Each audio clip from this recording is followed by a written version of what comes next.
Yo, how is it going, everyone? My name is Jack, and today it seems we got our questions answered in a big way as Riot developers went on stream to detail some of the huge changes coming in episode 2.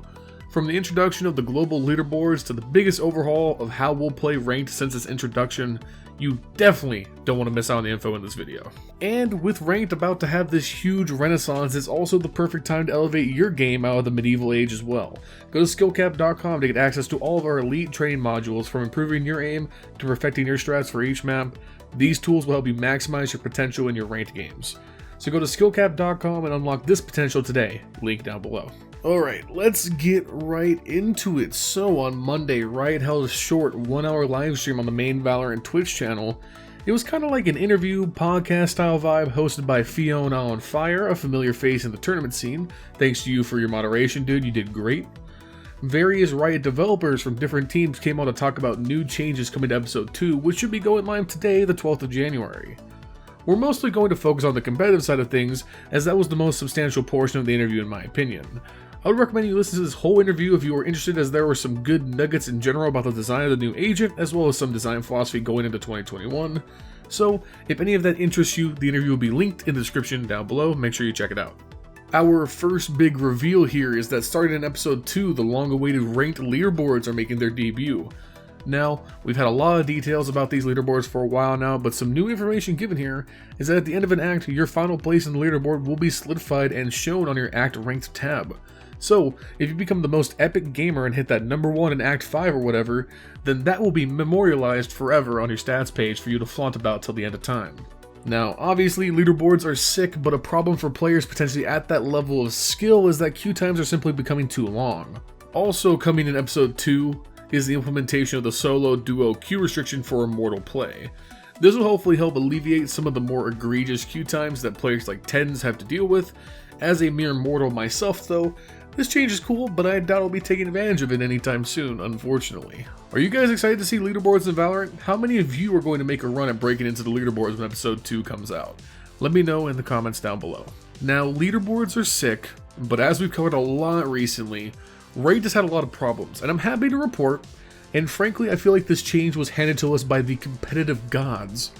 Riot developer Evermore detailed that the way ranked rating is displayed is being completely changed. As we all know, and the majority of us hate, currently when you finish a ranked match you're greeted by the arrows of doom. Either arrows going up for a rating increase or down for a decrease. And obviously the biggest issue, as stated many times previously, is that this system doesn't tell us anything about whether we're close to a rank up or a rank down. Well, I'm happy to report that the new system going live in episode 2 is so much better. Now, your rank progress is represented by points, starting in episode 2. To climb each rank, like Iron 1 to Iron 2, you earn 100 points. When you win or lose, you will earn a yet unknown amount of points, but as long as you keep winning, you'll hit that total of 100 points, and most importantly, know exactly where you are at in relation to that rank up or down at any time. In addition, and frankly, this might be the best change that's happened to Valorant since ranked came out, is that when you enter a new rank, you will start at 10 out of 100 points, no matter what. And if you were to lose that first game, you would first hit 0 out of 100 points in that new rank before being allowed to D-rank. So no matter what, if you hit 0 points in a ranked point progress, you have to go and lose another game to actually D-rank. Yes, my friends. That means there is now some form of protection from D-ranks in Valorant. Let's freaking go, dude. But wait, there's more. Yes, I have always wanted to do that, let me have my moment. The only remaining question for me is how placements are handled in this new system. Well, when your placements are done, the first rank you were placed in will also start you out at 50 of 100 points, which means your initial climb is cushioned if you get off to a bad start, or you could start off ranking up fast if you continue to win. I don't know what else to say. Other than this literally being our MMR number, this was the exact system I was looking for. And frankly, this has me so excited to play ranked.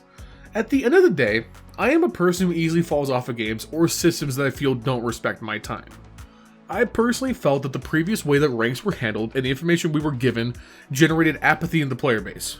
And that's backed up by the increasing negative reaction as we got closer to this update. That being said, this system appears to be one designed to much better respect all of our time invested, and that makes me both happy and inspired to grind again. Kudos to Riot, this changes the whole ranked game 100%. Let me know how y'all feel about this in the comments down below, but I feel like the general reception is going to be great. This is seriously some of the best changes Riot could have made. Now, while it's always nice to gawk at huge seismic changes, it's also important to analyze the long-term and short-term goals that Riot want to pursue with ranked as a whole. The devs were very tight-lipped in terms of specific details here, but in terms of things that Riot are targeting early on in 2021, they want to focus on the huge issue of Smurfs and AFKers and how they affect the ranked ecosystem. Now, these are two prolific and incredibly hard to manage issues that have plagued pretty much every competitive game since the dawn of time. So how does Riot intend to address it? Well, I'm by no means no expert, but it seems relatively impossible to fully control or inhibit high-ranking players' abilities to start on a new account and stomp through the lower levels. But maybe Riot can tweak how ranked points are rewarded to grant players playing far above average in their lobbies even more points to accelerate their rank ups to more suitable competition. Other than that, I'm not sure what else could be done. It could be possible for Riot to pursue two-factor authentication to be able to play ranked, similar to what is in place with CSGO. This would help making it harder for Smurfs who will just go from new account to new account to be able to get into ranked. However, it's not going to eliminate the problem 100%. As a side benefit, 2FA also helps deter cheaters from using burner accounts as well, and also help you have a more secure account to protect it from being maliciously hacked. It's kind of just a good system all around. As for the AFK problem, I really don't know what can be done other than implementing AI teammates to fill when someone is disconnected. Frankly, I think Riot should just rip whole cloth from CSGO here and have a bot that can be taken over by a dead player, so that there's at least some way to navigate an unfair situation for the team that has the lever or AFK player. It's a tough system to deal with though, so who knows what Riot will choose to do. If you guys have any good suggestions, let us know in the comments. I'm curious to see if there's anything other than just ripping what CS does. Now, as for long-term goals, this is the biggest vague statement given by the devs throughout this stream, but I wanted to speculate on it anyways. The devs talk about how they want to create an incentive or system for people to want to group up in 5-man teams and have a space to do it in. It appears they mean this to be separate from stacking into ranked or unrated, and to me, and I stress that this is again, utter speculation, but to me this might be the hint of some kind of open or online tournament ladder. Imagine if there were like monthly open cups that would earn stuff like cool skins or gun buddies, maybe even titles. It could be a sick way of creating this like endemic funnel into the esports scene. I can see this kind of system being a great way for new talent to get discovered by pros and maybe just maybe break into the broader tournament circuit. We won't know anything about what this means for a long time, but Riot did say this was a goal for 2021 and I'm excited to see exactly what it'll be. Moving on to the last things of interest in terms of the competitive side of things, Episode 2 was supposed to include a new map, but as we all know, Icebox was pushed out early in response to community feedback that the then proposed release schedule of new maps was simply too slow. So while there may not be a new map launching in Episode 2 despite what earlier leaks had maybe suggested, the devs do say that it's possible to see a new map at some point during the Episode 2 lifecycle, as there will be multiple acts throughout the episode. Riot are definitely aware that people want more maps soon, especially because of how important it is to have a robust map pool for the tournament scene. In terms of game balance, the big thing that is being targeted in the updates following Episode 2's launch are the running and jumping accuracy of many weapons in Valorant. As we all know, the run and gun meta has been very ill received by many players and pros alike. The first step of changes has definitely been the classic nerfs to its right-click firing mode, but in general 2021 will see Valorant hopefully become less Call of Duty and more CSGO in terms of how you move and shoot. And I'm excited to see how it plays out. And if you are looking to make that transition from the chaos of Nuketown to the hallowed halls of Haven, SkillCapped.com will be your best resource to master the game and get the rank you've always wanted. Head to SkillCapped.com today to get started and improve your game.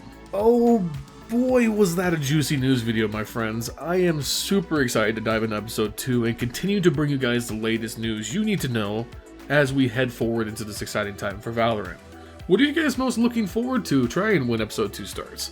Let us know in the comments down below. And while you are down there, make sure to like the video and subscribe as well for more premium news and guides like this, with one goal in mind, helping you become a better player. We here at SkillCapped would like to thank you for watching, and we will see you in the next one. Peace.